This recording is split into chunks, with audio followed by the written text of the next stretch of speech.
In the forgotten hills of eastern Kentucky, where morning mist still clings to valleys that time seems to have abandoned, there exists a documented case that has puzzled historians for nearly 2 centuries. In 1834, the Reverend Ezekiel Morrison and his 9-year-old twin daughters, Rebecca and Rachel, arrived at the remote Baptist congregation of Pine Hollow, a community so isolated that maps of the era barely acknowledged its existence. What happened during their 3-day stay was meticulously recorded in the personal journal of Pastor William Phillips, a document discovered in 1987 when the old church was finally demolished. The journal entries describe events so precise, so unnaturally accurate, that modern psychologists have studied them extensively. Yet none can explain how 2 young children could possess knowledge that defied every rational explanation. The Morrison twins didn't just predict future events. They revealed secrets buried for decades, described people they'd never met, and spoke of tragedies that occurred years before their birth. But perhaps, most unsettling of all, every single detail they revealed proved to be absolutely, verifiably true. This channel isn't for everyone, only for those brave enough to confront mysteries that challenge our understanding of reality itself. Before we dive deeper into the Morrison case, make sure you're subscribed, because we're about to uncover details that most historians refuse to discuss. And tell us in the comments, what state are you listening from? Because what happened in Kentucky might have happened closer to your home than you think. The story begins not with the supernatural, but with something far more unsettling. The possibility that some human minds can access information in ways science still cannot comprehend. The Kentucky of 1834 was a land caught between wilderness and civilization, where communities like Pine Hollow existed in virtual isolation among the Cumberland foothills. This particular settlement had been established in 1818 by 3 families seeking religious freedom away from the denominational conflicts plaguing larger towns. By the time the Morrison family arrived, Pine Hollow consisted of barely 200 souls, most related by blood or marriage, all bound by the strict Baptist doctrine that governed every aspect of their daily lives. The community centered around a modest wooden church built with their own hands using timber from the surrounding hills. Pastor William Phillips, a learned man who had abandoned his comfortable life in Lexington to serve these frontier souls, maintained the only written records of births, deaths, marriages, and significant events. His meticulous nature would prove crucial in documenting what was about to unfold. Ezekiel Morrison was a familiar figure along the circuit of remote churches scattered throughout the Appalachian region. Tall and weathered, with prematurely gray hair that spoke of hardships beyond his 34 years, he traveled on foot with his daughters, carrying only a worn leather satchel containing his Bible, a few personal items, and the journal where he recorded his spiritual observations. He had been widowed for 9 years, ever since his wife Sarah died giving birth to the twins during a terrible winter storm that had isolated their cabin for weeks. The girls, Rebecca and Rachel, were striking in their identical appearance yet completely different in temperament. Rebecca, born first by mere minutes, possessed an outgoing nature that drew people to her immediately. Her smile was infectious, her laughter genuine, and she spoke with the confidence of someone far older. Rachel, quieter and more observant, seemed to exist in her sister's shadow, yet those who looked closely noticed that she often began sentences that Rebecca would finish, or answered questions directed at her sister before Rebecca had a chance to respond. What made the Morrison family particularly noteworthy among the circuit preachers was Ezekiel's reputation for bringing spiritual renewal to struggling congregations. Stories followed them from church to church, tales of backsliders returning to faith, of communities resolving long-standing conflicts, of spiritual awakenings that lasted for years after their departure. Some attributed this to Ezekiel's passionate preaching, but those who observed more carefully noticed that the real changes often began after private conversations with the twins. The journey to Pine Hollow had been particularly difficult. Late autumn rains had turned the mountain paths into treacherous mud, and Ezekiel had been forced to carry Rachel for the final 5 miles when she developed a fever. They arrived at sunset on November 15th, 1834, just as Pastor Phillips was concluding evening prayers with the handful of congregants who attended weeknight services. Phillips later wrote that his first impression of the family was one of profound weariness, not just physical but spiritual. Ezekiel's clothes were travel-stained and patched, his boots worn thin from countless miles of mountain paths. The girls clung close to their father, Rachel still pale from her fever, Rebecca's usual brightness dimmed by exhaustion.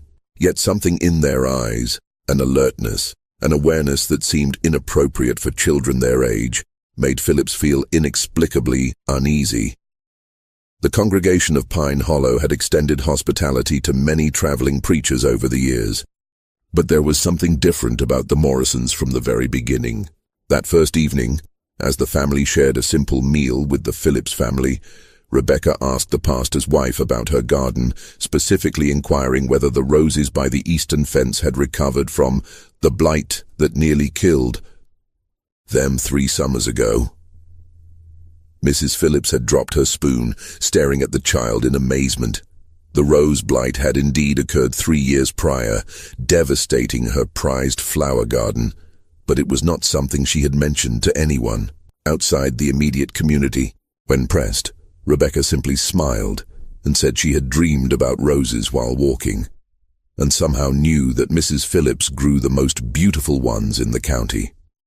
This incident, recorded in Pastor Phillips's journal that very evening, would prove to be merely the first of many that would challenge everything the Pine Hollow community believed about the natural world. The next morning dawned grey and cold, with a bitter wind that rattled the windows of the small cabin where the Morrison family had been given shelter. Pastor Phillips rose early, as was his custom, to prepare for the day's sermon. He found Ezekiel already awake, sitting by the dying embers of the fire, his Bible open, but his eyes staring into the distance with an expression of deep concern. "The girls had disturbing dreams last night," Ezekiel explained when Phillips inquired about his troubled demeanor. "They often dream of the places we're going to visit, but these dreams were different, darker." Before Phillips could respond, Rebecca appeared in the doorway, her hair disheveled from sleep, but her eyes alert and focused. "Pastor Phillips," she said in her clear, childish voice, "in your church, beneath the 3rd floorboard from the altar, there's something hidden that shouldn't be there. Rachel dreamed about it, and I dreamed about why it's hidden." The pastor felt a chill that had nothing to do with the morning air.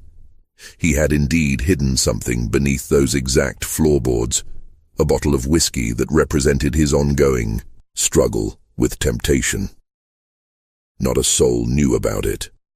He had placed it there during a moment of weakness 3 months prior, telling himself it was better to keep it close, where he could resist it daily, rather than to remove the temptation entirely.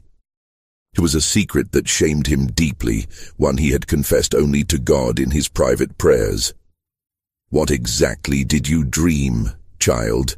Phillips asked, his voice barely steady.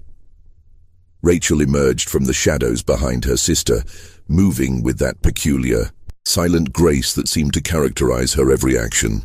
"The bottle is brown," she said softly, "and it's wrapped in a piece of cloth that used to be a baby's blanket.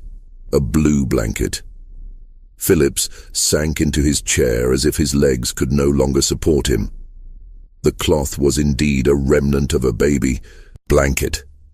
The blanket that would have belonged to the son he and his wife had lost in infancy 5 years earlier. He had wrapped the bottle in it as a reminder of his failures, both as a father who couldn't save his child and as a pastor who couldn't conquer his own weaknesses. Ezekiel watched his host's reaction with an expression that mixed sympathy with a weary familiarity. "It started when they were very young," he explained quietly. At first, I thought it was merely childish intuition, the way young ones sometimes sense things adults miss. But as they grew older, their insights became more specific, more impossible to explain through natural means. That Sunday service would be remembered by every member of the Pine Hollow congregation for the rest of their lives. Ezekiel's sermon was powerful, but not unusual for a circuit preacher. A passionate call for spiritual renewal and confession of sins. It was what happened afterward that defied all rational explanation. As the congregation began to file out, Rebecca approached. Samuel Turner, a prosperous farmer known for his generosity to the church and his standing in the community. She looked up at him with her innocent blue eyes and said, "Mr. Turner, the money you've been taking from the church collection isn't really stealing if you put it back, is it? Papa says God forgives those who repent." The color drained from Turner's face. For 6 months, he had been skimming small amounts from the collection plate to cover debts from a failed investment in a Louisville business venture. He had told himself he would replace every penny once his financial situation improved, but the missing money had been eating at his conscience like a cancer. Before Turner could respond, Rachel moved to stand beside her sister and addressed Martha Whitfield, the elderly widow who served as the church's unofficial moral authority. "Mrs. Whitfield, your husband didn't die in the farming accident, did he? He's still alive somewhere, and that's why you hide the letters." The elderly woman swayed as if she might faint. Her husband had indeed abandoned her and their children 15 years earlier, taking their savings and disappearing one night without explanation. She had fabricated the story of his accidental death to preserve her dignity and her children's future in the community.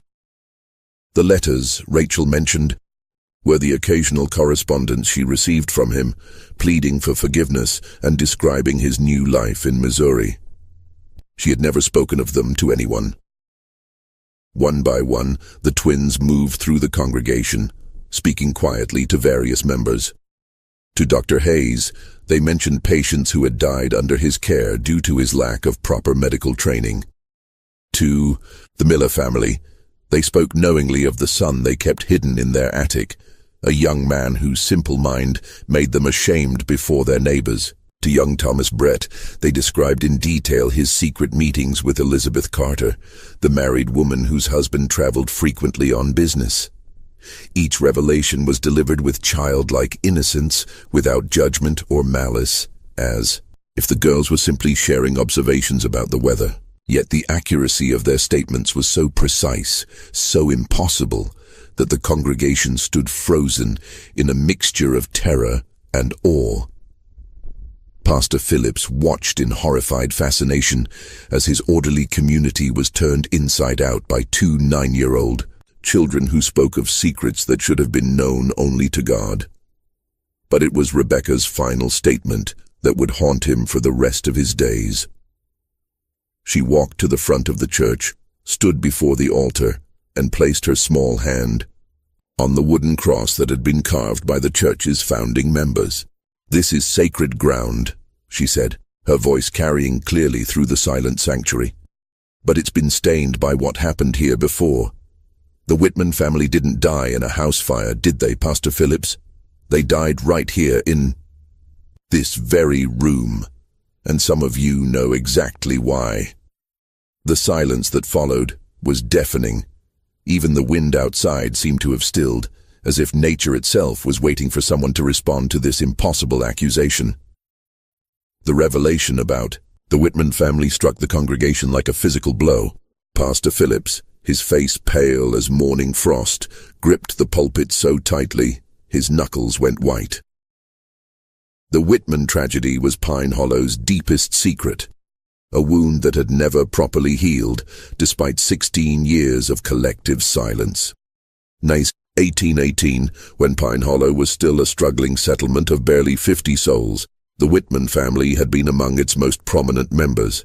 Jacob Whitman served as both blacksmith and unofficial leader, while his wife Mary was known for her skill with herbal remedies and her gentle way with difficult births. Their twin daughters, Hope and Faith had been the community's darlings, bright, beautiful 9-year-old girls who sang in the church choir and helped their mother tend to the sick. The official story, the one recorded in Pastor Phillips's predecessor's carefully maintained records, stated that the Whitman family had perished in a tragic house fire during a winter storm. Their bodies had been found in their home's remains, and they were buried in the church cemetery with appropriate ceremony. The community mourned, rebuilt, and moved forward, as frontier communities were forced to do when tragedy struck. But Rebecca's statement suggested a far different reality, one that several of the older congregation members had hoped would remain buried forever. Elder Thompson, now 73 and one of Pine Hollow's founding families, slowly rose from his pew. His arthritis made movement painful, but his voice carried the weight of decades when he finally spoke. "Child," he said, his words measured and careful, "you speak of things that happened before you were born, in places you've never been. How could you possibly know about what you claim to know?" Rebecca turned to face him, her blue eyes holding an unsettling maturity. "Faith Whitman had a birthmark on her left shoulder," she said quietly. "Hope had one on her right ankle. Faith always carried a wooden doll that their father carved, and Hope wore a silver locket with their mother's hair inside. When they died, Faith was wearing her blue Sunday dress, and Hope was in her nightgown because she had been ill with fever." These details, impossible for a stranger to know, sent a murmur of recognition through the older members of the congregation. Elder Thompson's wife clutched his arm, her eyes wide with recognition and fear. "The night they died," Rachel continued, her voice soft but clear, "it wasn't a house fire that killed them. They came to the church seeking sanctuary because someone was hunting them. They hid behind the altar, but they were found anyway." The church had grown so quiet that the sound of breathing seemed unnaturally loud. Pastor Phillips found himself remembering fragments of conversations he had heard over the years, whispered words that stopped when he entered a room, meaningful glances between the older members when certain topics arose, the way some families always left flowers at an unmarked spot in the cemetery. Samuel Turner, still shaken by the earlier revelation about his financial transgressions, stood up abruptly. "This is madness," he declared, though his voice lacked conviction. "These children are speaking nonsense, making up stories to frighten us. There's no way they could know such things." But even as he spoke, other details began emerging from the congregation. Mrs. Carter, Elizabeth's mother-in-law, whispered something about bloodstains that had appeared on the church floor years later. Stains that couldn't be cleaned no matter how hard they scrubbed. Old Benjamin Foster mentioned the strange sounds that sometimes echoed from the church late at night. Sounds like children crying that had been dismissed as wind through the loose boards. Dr. Hayes, despite his earlier embarrassment about his medical qualifications, found himself speaking up with clinical precision. "I've always wondered about the church's foundation," he said slowly. "When I helped repair the eastern wall 3 years ago, we found what looked like, what could have been bone fragments mixed with the original mortar." The implications of his statement hung heavy in the air. If the Whitman family had indeed died in the church, if their bodies had been secretly interred within its very foundations, then every service, every prayer, every moment of worship had taken place over their unmarked graves. Ezekiel Morrison had been standing silently throughout these revelations, his weathered face showing deep concern but no surprise. He had witnessed similar scenes in other communities, watched as his daughter's impossible knowledge unraveled, carefully maintained lies and brought long-buried truths into the light. "Mr. Morrison," Pastor Phillips said, his voice strained, "how do your daughters know these things? What manner of gift allows them such insight?" Ezekiel was quiet for a long moment, studying the faces of the congregation before responding. "I've asked myself that question every day for years," he finally said. Their mother, Sarah, claimed to have the second sight, the ability to sense things beyond normal perception. But what the girls experience goes far beyond anything Sarah ever demonstrated. They dream of places they've never seen, speak of people they've never met, know details about events that occurred before their birth. He paused, looking at his daughters with a mixture of love and profound sadness. At first, I believed it was a blessing, a divine gift that would help me minister to troubled souls. But over the years, I've begun to wonder if it's something else entirely. The knowledge they possess, it comes with a cost. They carry the weight of everyone's secrets, everyone's pain. They know things children should never have to know. As if summoned by their father's words, the twins moved to stand together at the front of the church. For the first time since their arrival, they looked truly like the children they were, small, vulnerable, and overwhelmed by the adult world swirling around them. "We don't choose what we see," Rebecca said, her earlier confidence replaced by a weariness that seemed far too old for her young face. "The dreams come whether we want them or not. We see what was, what is, and sometimes what will be." Rachel nodded, her hand finding her sister's. "The Whitman sisters visit our dreams sometimes. They want people to know what really happened to them. They want someone to remember them properly." The church fell silent again, but this time it was the silence of people grappling with concepts that challenged their fundamental understanding of reality. Some faces showed skepticism, others fear, and still others a dawning hope that perhaps death was not the final ending they had always believed it to be. Pastor Phillips found himself at a crossroads that would define the rest of his ministry. He could dismiss the twins' claims as childish fantasy or deliberate deception, preserving the community's carefully maintained stability. Or he could pursue the truth, no matter where it led, and risk destroying the foundations upon which Pine Hollow had been built. The decision would prove to have consequences that none of them could have anticipated. That evening, as shadows lengthened across Pine Hollow's narrow streets, Pastor Phillips found himself unable to concentrate on his usual evening prayers.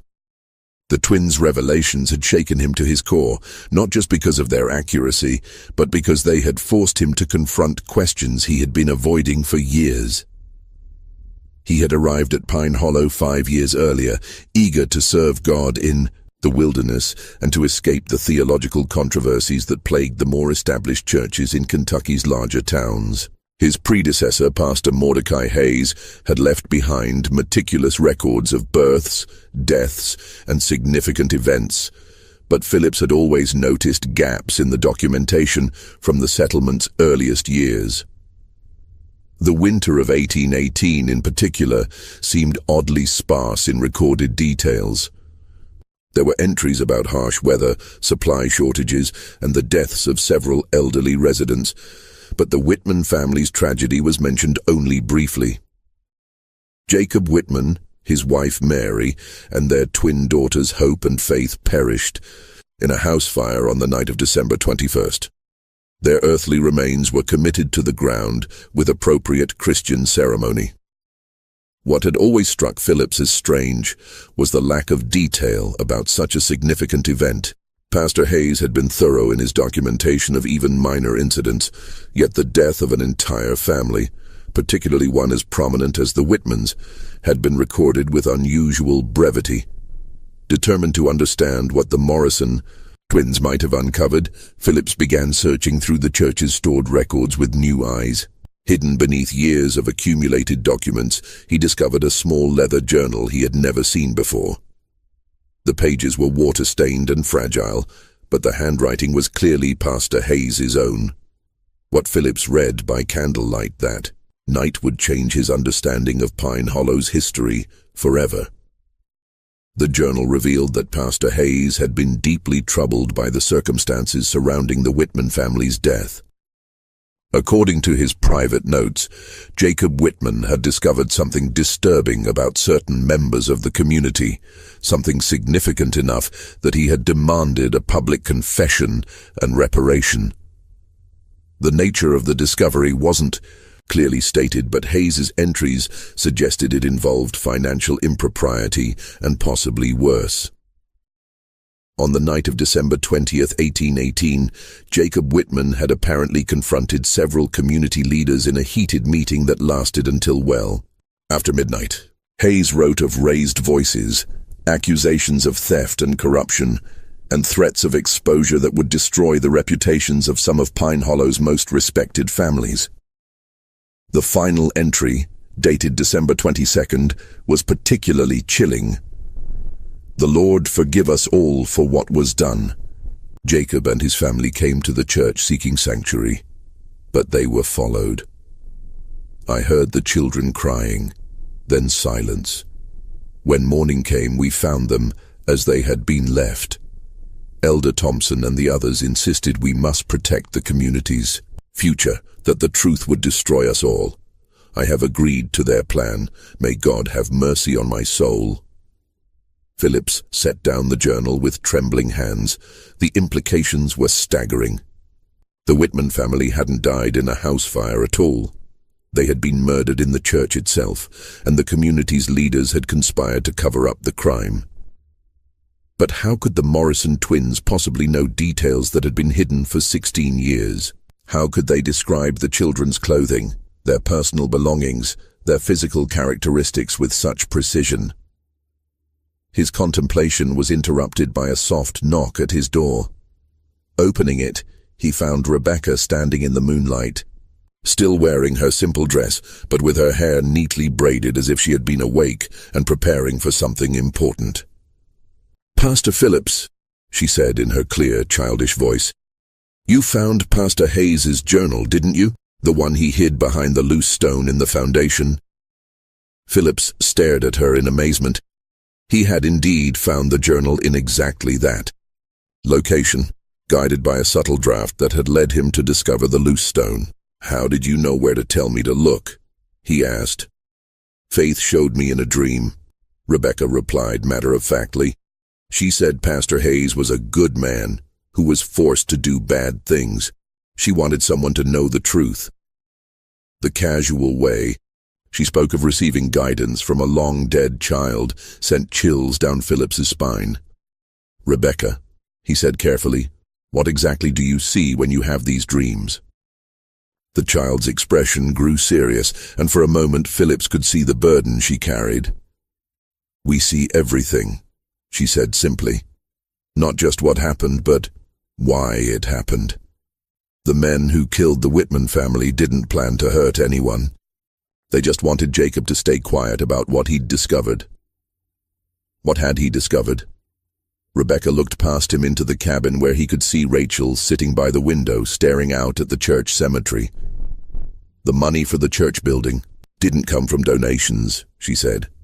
"Some of it was stolen from travelers passing through the valley. Jacob found out about it when he was asked to make horseshoes for horses that belonged to dead men." The pieces began falling into place in Philip's mind. The early years of Pine Hollow had been marked by frequent reports of travelers disappearing along the mountain paths. Officially, these disappearances had been attributed to natural dangers, bears, falls, exposure to harsh weather. But if Jacob Whitman had discovered evidence that some travelers had been deliberately murdered and robbed— "The church was built with blood money," Rebecca continued, her young voice carrying a weight of understanding that should have been impossible at her age. "That's why faith and hope can't rest. Their blood was spilled on ground that was already cursed." Phillips found himself face to face with a truth more horrible than anything he had imagined. The church he had devoted himself to serving, the sanctuary where he had prayed for guidance and comfort, had been constructed with the proceeds of murder and had itself become the site of even greater violence. But even as he grappled with these revelations, a part of his mind remained analytical, questioning. How could he verify any of this? How could he distinguish between supernatural knowledge and an elaborate deception? The answer would come sooner than he expected, and from a source that would challenge every rational explanation he might have constructed.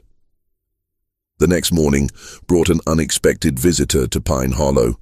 As the Morrison family prepared for their departure, their planned 3-day stay having already been extended to accommodate Sunday's dramatic revelations, a lone horseman approached the settlement from the Eastern Trail. The rider was a man in his 50s, well-dressed in the manner of townfolk, with a bearing that suggested education and authority. He introduced himself to Pastor Phillips as Thomas Brennan, a solicitor from Lexington who had been searching for information about events in Pine Hollow dating back to its founding years. "I represent the estate of one Marcus Webb," Brennan explained, as he accepted Phillips's hospitality. "Mr. Webb died recently in Louisville, and among his effects we found documents suggesting he had business dealings with this community in its early years.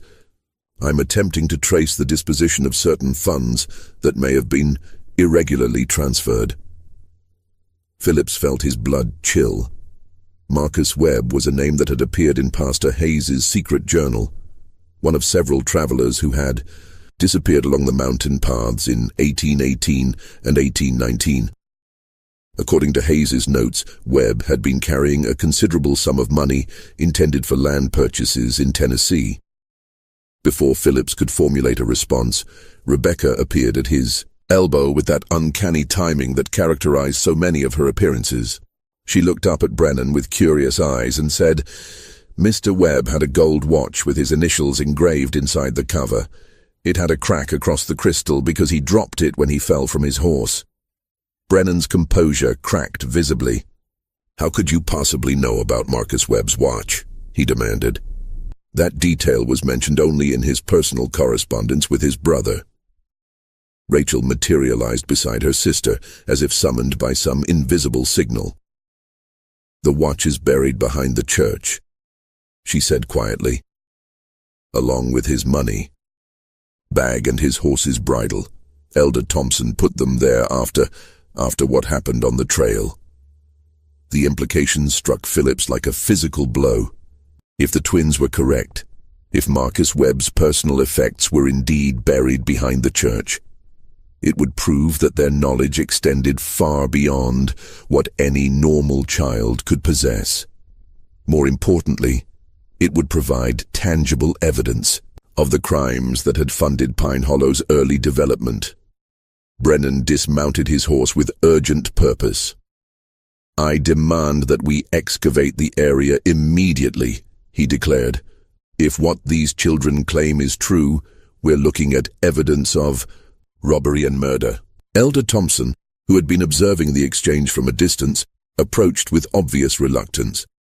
At 73, he was the only surviving member of the original leadership council that had made the decisions in those early years.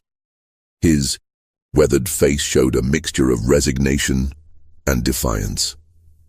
"You speak of things you don't understand, stranger," Thompson said, his voice carrying the authority of age and position. "This community was built by God-fearing people who did what they had to do to survive in the wilderness. Survival doesn't justify murder," Brennan replied sharply. "If these allegations are true, this entire settlement was founded on criminal acts." Rebecca looked up at Elder Thompson with those unsettling blue eyes that seemed to see far too much. "Mr. Thompson," she said gently, "the nightmares stopped coming after the first year, didn't they? You told yourself that meant God had forgiven you." Thompson's facade crumbled visibly.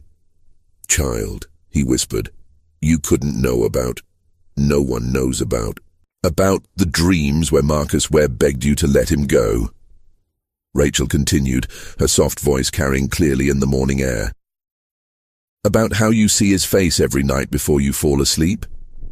The old man sank onto a nearby tree stump as if his legs could no longer support him. "It wasn't supposed to happen," he said, his voice breaking. "We only meant to take the money. We were starving, our children were sick, and winter was coming. But Webb fought back, and then—" His confession hung in the air like smoke from a funeral pyre. Pastor Phillips realized he was witnessing the unraveling of everything he had believed about his community, his church, and his faith. Ezekiel Morrison, who had been standing silently through these revelations, finally spoke. "The truth has a way of surfacing," he said quietly. "My daughters don't choose what they reveal. They're simply conduits for information that demands to be heard."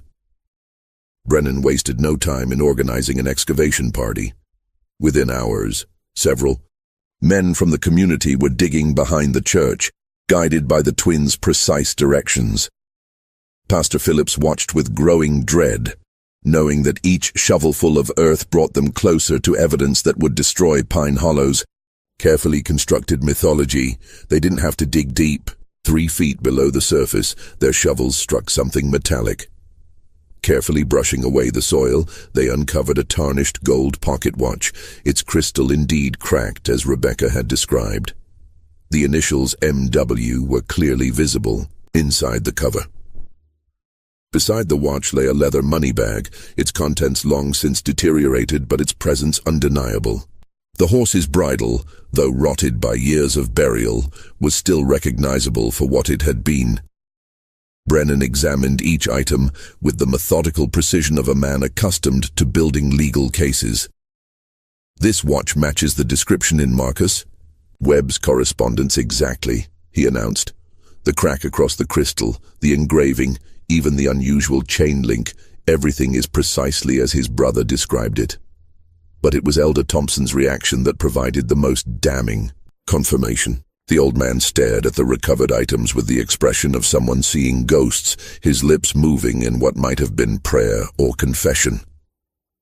"There were others," he said finally, his voice barely audible. "Webb wasn't the first, and he wasn't the last. The trail through these mountains was perfect for what we needed to do. Travelers came through regularly, usually alone, often carrying money for land deals or business ventures. The scope of the crimes was becoming clear. Pine Hollow hadn't been built through hard work and divine providence. It had been financed through a systematic campaign of robbery and murder that had lasted for years. But even as the evidence mounted, Phillips found himself grappling with questions that transcended the immediate crimes. How could the Morrison twins know details that no living person should possess? How could they describe victims they had never met? Crimes that had occurred before their birth, locations of evidence that had been hidden for decades. The answers would prove more disturbing than any rational explanation he might have constructed, and they would force him to confront the possibility that death was not the ending he had always believed it to be. As the sun set over Pine Hollow, that evening, casting long shadows across the excavation site and the church cemetery beyond, Phillips realized that his community stood at a crossroads. The truth was finally emerging after 16 years of careful concealment, but with it came questions that challenged everything they had been taught to believe about justice, redemption, and the nature of reality itself. The Morrison twins stood together in the growing darkness, their small figures silhouetted against the church that had been built with blood money and consecrated with innocent blood. They seemed to be listening to something only they could hear, their faces turned toward the cemetery where so many secrets lay buried beneath unmarked graves. Tomorrow would bring reckoning, but tonight belonged to the dead who had finally found. Their voices through 2 9-year-old children who possessed knowledge that defied every rational explanation. Dawn broke gray and cold over Pine Hollow, bringing with it a delegation of officials from the county seat. Word of the previous days. Discoveries had traveled fast, and Solicitor Brennan had wasted no time in contacting the authorities. By mid-morning, the small settlement found itself host to a county sheriff, a territorial judge, and 2 federal marshals who had been investigating the disappearances of travelers along the mountain trails for years. Judge Harrison, a stern man, with silver hair and piercing gray eyes, had established his temporary court in the church itself. A choice that struck Pastor Phillips as grimly appropriate, given the building's blood-soaked history. The entire community had been summoned to attend what would amount to both hearing and reckoning. Elder Thompson, his health visibly deteriorating under the weight of his confessions, sat in the front pew flanked by two other elderly men who had been part of the original leadership council. Their faces bore the hollow look of men who had carried terrible secrets for too long. But it was the Morrison twins who commanded the most attention. Judge Harrison had initially been skeptical of claims that two children possessed supernatural knowledge, but the previous day's discoveries had forced him to reconsider. He had spent the morning interviewing them separately, trying to determine how they could possibly know details about crimes that predated their births. "Rebecca Morrison," Judge Harrison said, his voice echoing in the wooden church. "Please tell this court exactly how you know the location of Marcus Webb's personal effects." Rebecca stood in the witness area, looking impossibly small beneath the weight of adult attention. "Faith Whitman told me in a dream," she said simply. "She said the men who killed her family were the same ones who killed the travelers. She wanted everyone to know the truth." "And you, Rachel Morrison," the judge continued, "how do you know details about events that occurred years before your birth?" Rachel's voice was barely audible as she responded. "The dreams come to both of us. We see what happened as if we were there. We see the fear in people's eyes. We hear their last words. We feel their pain." Judge Harrison leaned forward in his chair. "Are you claiming to communicate with the spirits of the dead?" Ezekiel Morrison rose from his seat. "Your Honor, if I may, my daughters have never claimed to understand their abilities. They simply report what they experience. I've witnessed them provide accurate information about dozens of communities we've visited, information they couldn't possibly have obtained through normal means."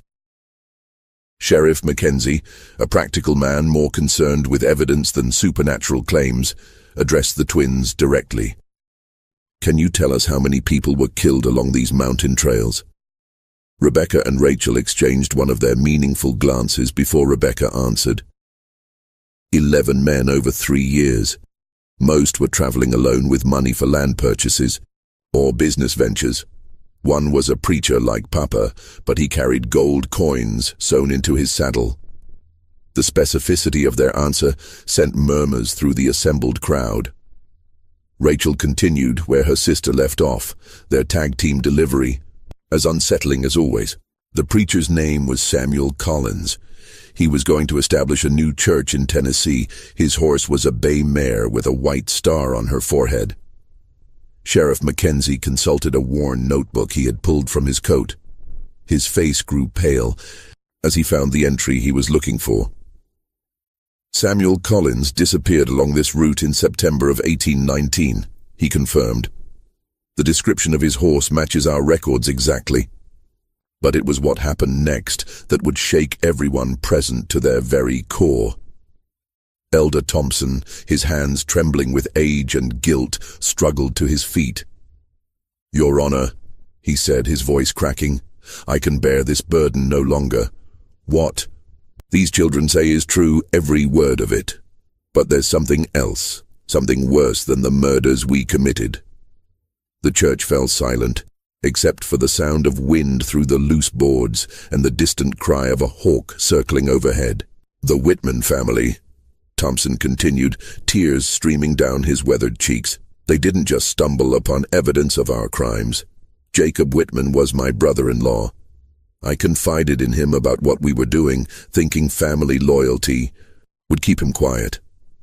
But Jacob had a conscience stronger than his loyalty." Pastor Phillips felt the world tilting around him as Thompson's confession unfolded. "Jacob threatened to expose us all unless we made restitution to the families of the dead. He said he would ride to Lexington himself and report our crimes to the territorial authorities. We couldn't let that happen. Too many families depended on what we had built here." Thompson's voice dropped to a whisper. "On the night of December 21st, 1818, we followed the Whitman family to the church. Jacob had brought Mary and the twins here, thinking sacred ground would protect them. But we were desperate men with everything to lose." Rebecca had grown very still during Thompson's confession, her young face pale but determined. "Tell them about the babies," she said quietly. Thompson's composure cracked completely. "Dear God," he sobbed. "How could you know about the babies?" "Judge." Harrison leaned forward intently. "What babies? Explain yourself, man." "Mary Whitman was with child when we killed her," Thompson said, the words seeming to tear from his throat. 8 months along with twins. The doctor said they might have lived if we had gotten help instead of—" He couldn't finish the sentence. Rachel stepped forward, her soft voice carrying clearly through the stunned silence. "That's why we can see everything so clearly. Faith and Hope Whitman weren't the only children who died that night. They're unborn. Sisters died with them. 4 souls crying out for justice." The theological implications of Rachel's statement sent shockwaves through the assembled crowd. If the twins were somehow channeling the spirits of the dead Whitman children, including the unborn, it suggested an understanding of the afterlife that challenged fundamental Christian doctrine. Dr. Hayes, the community's unofficial physician, found his voice.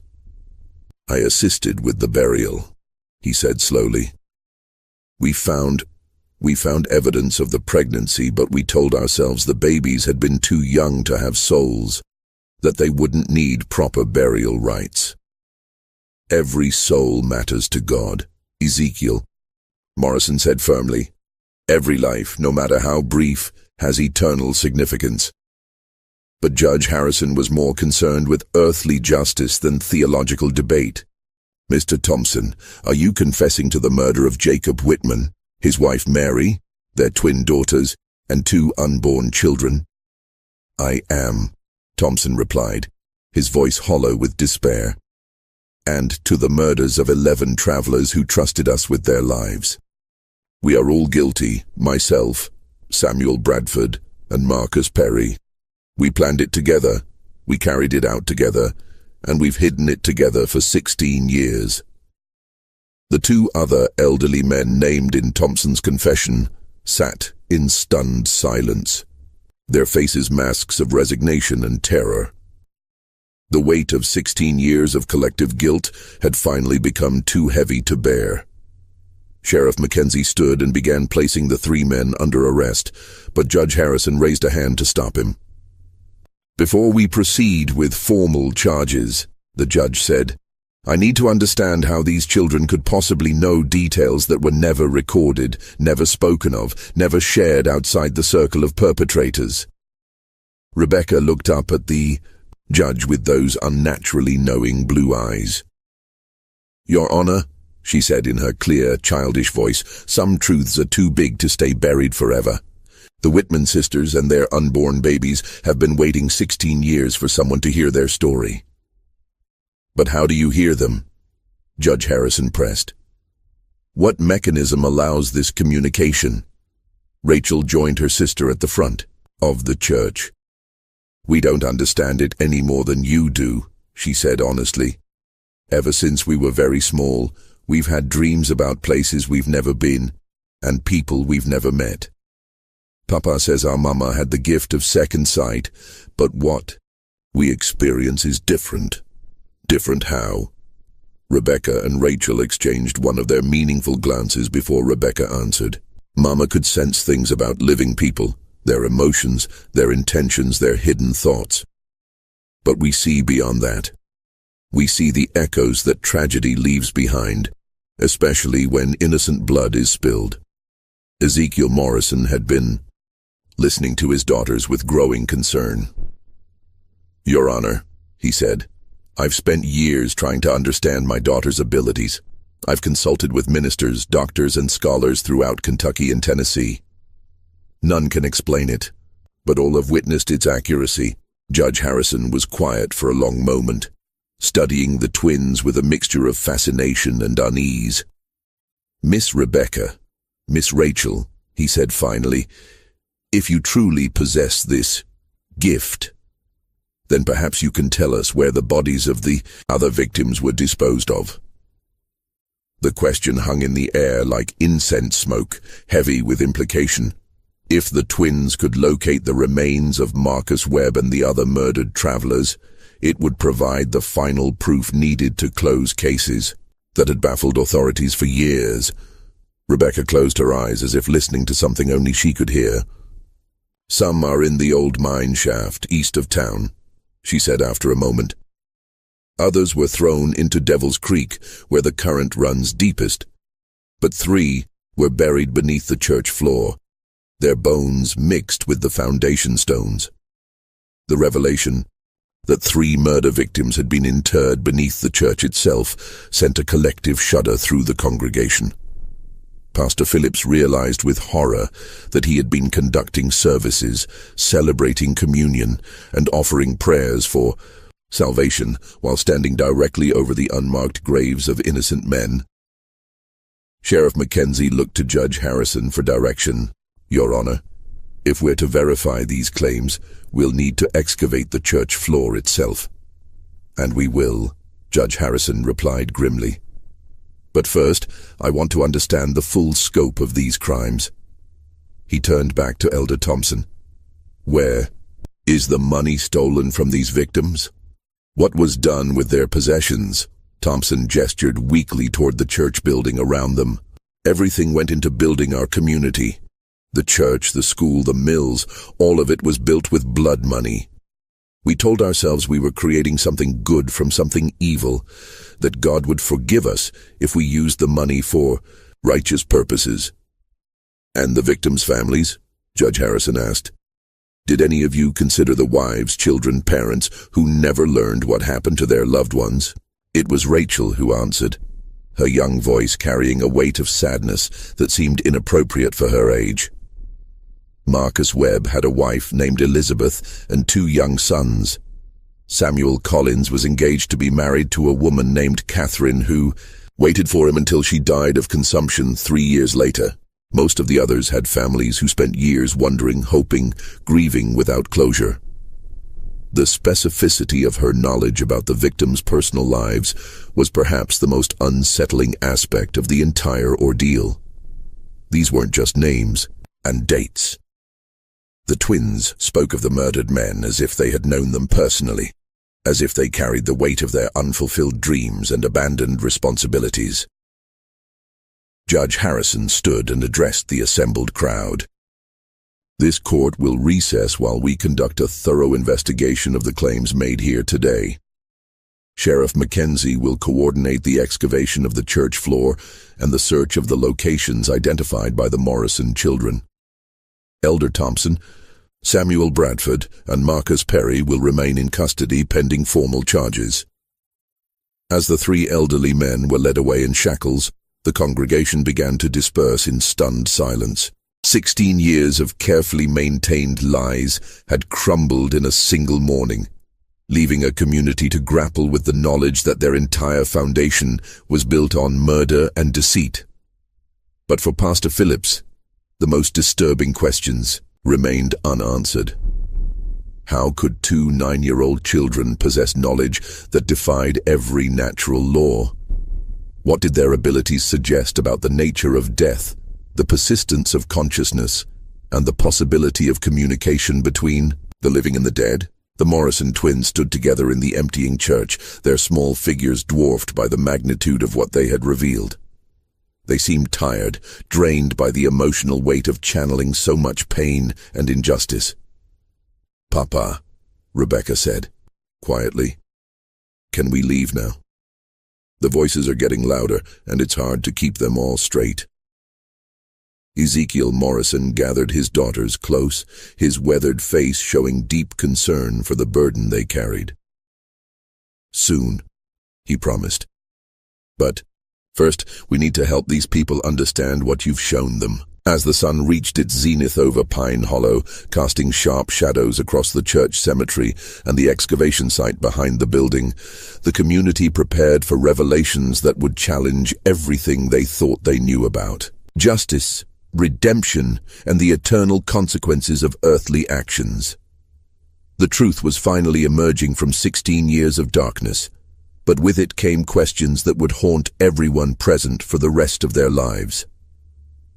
The excavation of Pine Hollow's church floor took 3 days. Working methodically under Judge Harrison's supervision, Sheriff Mackenzie's team removed the wooden planks and began carefully digging through the packed earth beneath. What they found confirmed the Morrison twins' claims with chilling accuracy. 3. Complete skeletons lay buried beneath the sanctuary. Their bones, indeed, mixed with the foundation stones as Rebecca had described. Personal effects found with the remains matched descriptions from missing person reports dating back to 1818 and 1819. A gold ring bearing the initials J.P. belonged to Joshua Patterson, a land surveyor who had disappeared while mapping territorial boundaries. A silver-handled knife was identified as belonging to William Morse, a merchant whose family had searched for him across 3 states. But it was the third set of remains that provided the most disturbing confirmation of the twins. Impossible knowledge. Wrapped around the skeleton's neck was a distinctive copper cross that had been described in great detail by the family of Robert Chen, a traveling minister who had vanished while carrying donation money for a new church in Tennessee. As each piece of evidence was carefully catalogued, the scope of Pine Hollow's crimes became undeniably clear. This had not been a single act of desperate violence, but a calculated campaign of murder and robbery that had lasted for years. Judge Harrison, his silver hair seeming to have gained more gray during the investigation, addressed the reassembled community on the 4th day. "The evidence before this court is overwhelming," he announced. 11 men were murdered along these mountain trails between 1818 and 1820. Their killers used the stolen money to build this settlement, then compounded their crimes by murdering the Whitman family to protect their secret. Elder Thompson, Samuel Bradford, and Marcus Perry stood before the judge in shackles, their faces showing the hollow exhaustion of men who had carried unbearable guilt for too long. At their advanced ages, they knew they would never live to see freedom again.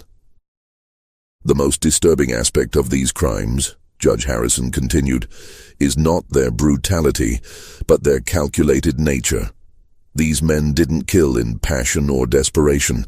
They created a systematic method for identifying and murdering travelers, then used their victims' money to build what they presented as a godly community." Pastor Phillips listened to the judge's words with a growing sense of spiritual crisis. Everything he had devoted himself to serving, the church, the community, the shared faith that bound them together, had been built on a foundation of innocent blood. How could he continue to minister in a place so thoroughly corrupted by evil? But it was the Morrison twins who provided the most profound insight into the spiritual implications of Pine Hollow's crimes. "Judge Harrison," Rebecca said, her clear voice carrying easily through the packed church, "may we speak about forgiveness?" The judge looked down at the 9-year-old girl with a mixture of amazement and respect. After 3 days of witnessing, her impossible knowledge proved accurate in every detail. He had learned to listen carefully to anything she said. "Of course, child. What would you like to say?" Rebecca and Rachel moved to stand together at the front of the church, beneath the wooden cross that had presided over 16 years of collective deception. "The Whitman sisters want everyone to know that they forgive the men who killed them," Rebecca said. "They understand that fear makes people do terrible things." Rachel continued the thought as she so often did. "But forgiveness doesn't erase consequences. The men who committed these crimes must face earthly justice, and the community must find a way to make things right with the families of the victims." Judge Harrison nodded solemnly. "The court agrees with that assessment. Elder Thompson, Samuel Bradford, and Marcus Perry will face trial for multiple counts of murder and robbery. But what of the community itself? What of the church and buildings constructed with stolen money?" It was Ezekiel Morrison who answered, his weathered face reflecting deep thought.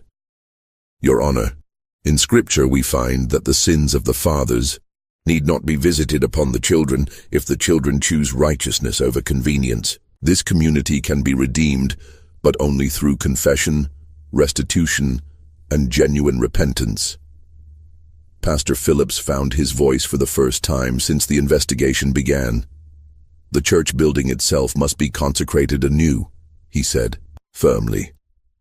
We'll remove and properly bury the remains found beneath the floor. We'll identify and compensate the victims' families to the extent possible, and we'll establish a memorial to ensure these crimes are never forgotten. Solicitor Brennan, who had been documenting everything for his legal records, looked up from his notes. The Marcus Webb estate alone is entitled to significant restitution. His brother has authorized me to pursue full recovery of the stolen funds